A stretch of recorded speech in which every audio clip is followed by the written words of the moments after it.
Faisons un détour par Guillaume Meurice. Vous allez comprendre pourquoi.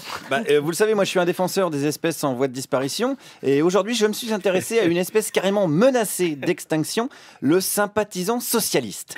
Alors, le sympathisant socialiste, c'est un sujet polémique chez les anthropologues. Certains disent qu'il n'a jamais existé. Une légende raconte que ce sont en fait des escrocs qui servent de cette couverture pour détourner de l'argent et qui s'appellent Rio Cahuzac. Moi, j'ai tenté de les débusquer, ces sympathisants socialistes, ce matin, dans le 18e arrondissement de Paris, un quartier qu'on dit populaire.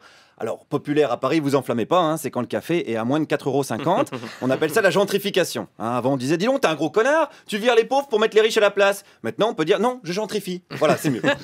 C'est de la novlangue, voilà, c'est de la vaseline sémantique. Donc, je suis allé plus précisément au cœur de la circonscription de Myriam El Khomri, bien connue pour sa célèbre loi. Il y a des gens qui laissent comme ça une trace dans l'histoire et qui ne nettoient pas après leur passage. C'est dégueulasse. Et j'ai rencontré des sympathisants PS, enfin presque. Oh, je t'apporte pas très bien dans mon cœur. Ah mince. Ouais. Moi, je pense voter pour les législatives, pour le PS. Et vous allez voter pour le PS ? Oui. Le PS, c'est Myriam El Khomri. Oh, non, certainement pas. Ah bah si, c'est elle qui se présente pour le PS ici. Non, je pense que je voterai pour Dalida. Quand on est à préférer pour voter pour Dalida plutôt que Myriam El Khomri, c'est compliqué. On sait que Valls est capable de perdre contre Francis Lalanne, mais là, excusez-moi, ça devient n'importe quoi. La prochaine étape, c'est une triangulaire Cambadélis, Daniel Guichard, Dora l'exploratrice. Bon, continuons, parce que j'ai poursuivi ma recherche de soutien de Myriam El Khomri et j'en ai trouvé. Moi, personnellement, je vais voter pour elle parce que je veux voter pour soutenir le gouvernement. Je le dis très clairement. Ah, vous votez pour elle pour soutenir Macron ? S'il n'y a personne en marche, effectivement, je voterai pour elle pour soutenir Macron parce que j'espère qu'elle soutiendra Macron. Alors non, oui, je sais pas. En fait, on est complètement paumé avec tous ces crevards qui mettent majorité présidentielle sur leur tract depuis que Macron a gagné. Ils me font penser à ceux qui mettaient un maillot de l'équipe de France en 98, équipe de France de foot. Alors 2 semaines avant, ils pensaient que Thuram c'était une marque de canoë-kayak. Pour y voir plus clair, j'ai interrogé un autre soutien à Mimi sur sa réforme du Code du travail. Je pense qu'il faut faire des réformes. Donc c'était une bonne réforme, ça ? Bah ouais, mais on fait pas d'omelette sans casser les œufs, monsieur. Ah, mais là, les œufs, est-ce que c'est pas les salariés du coup ? Non, mais les salariés, écoutez, ça, pour guérir une blessure, il faut refaire une autre. Ah bon ? Ah bah oui. Ça, j'étais pas au courant de ça, moi. C'est-à-dire que si on reste, on stagne, vous savez que l'eau, elle ne peut qu'être nauséabonde. Alors attendez, parce que c'est pas le championnat du monde de métaphores, les mecs, là. Attendez, on va tout de suite se calmer, sinon je ramène Jean-Claude Van Damme. Alors, revenons, si vous le voulez bien, sur cette histoire de guérir une blessure en faisant une autre. Est-ce que ça veut dire que si on s'est cassé le tibia, on peut obligatoirement se casser le fémur ? Non, on ne se casse pas le tibia, monsieur. Je veux m'expliquer, ça veut dire qu'il faut y aller de l'avant.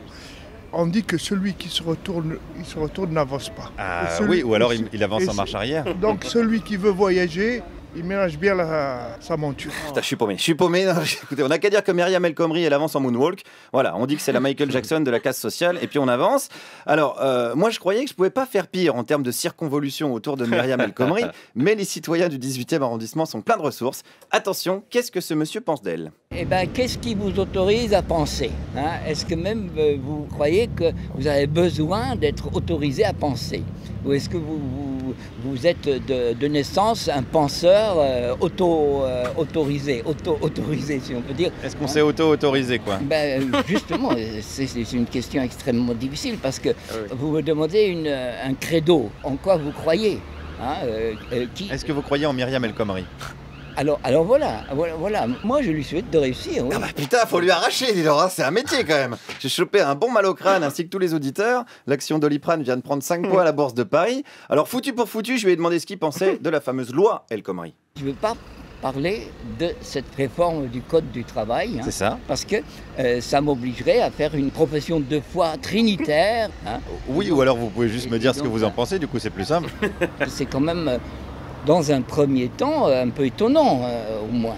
Et dans un second temps, alors ? Dans un second temps, on traverse un impossible, c'est-à-dire qu'on est pacifié, malgré tout, malgré que c'est impossible. Et donc vous pensez que c'est finalement une bonne réforme parce que dans un second temps, on est pacifié ?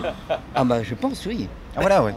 Absolument. Vas-y, c'est plus simple comme ça. Absolument. Putain, m'a fatigué cette chronique.